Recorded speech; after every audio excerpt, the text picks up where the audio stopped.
Yun, ang ating daily papawis ay tuloy-tuloy na. At saka syempre ito, binibilang na natin. Nasa day 3 na tayo ng pagbabalik natin sa pagpapapawis. Tapos syempre, kaninang umaga, hindi pwede maglaro ron sa court dito sa malapit sa amin sa Daptap. Kaya doon tayo napunta sa Agnaya. At masarap-sarap din dyan, nakikita nyo nun. Masarap dyan dahil mainit-init.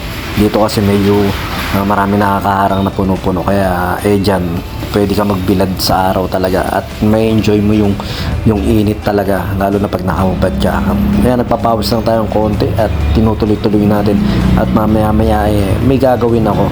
At yun, napalaban tayo ng gastos ngayong araw nito dahil yung ating Vega Force nagkaroon ng problema. At saka ito nga pala, dapat mag-e-entry ako dun sa parang entry lang ng mga rudiments, kaso nga hindi ko na na-entry dahil naging busy ako at hindi ko na pa alam kung paano siya ipapasok doon sa page o pa ganyan. Basta hindi ko na naintindihan, hindi ko na naasikaso.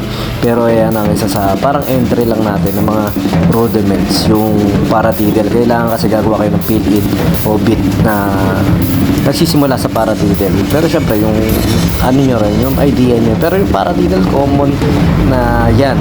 Ayun yung siguro yung pinaka-common na fill-in sa paradiddle, yung hindi nagagawa ko. Maraming magagaling doon sa page ng nakalimutan ko si Sean, parang gano'n, basta si Sir Alejandro lang nagpaano sa akin, si Sir na nagda-drums yung taga San Rafael. At saka ito na nga yung madugong part to kwaray ko na hindi ko kasi nakapag-change. So ayun, biyak yung piston at buti na lang pinarebor na lang muna natin. Ayun lang, isang magastos na araw ngayon. Sumayin nyo ko pa yung pampi, see you, God bless.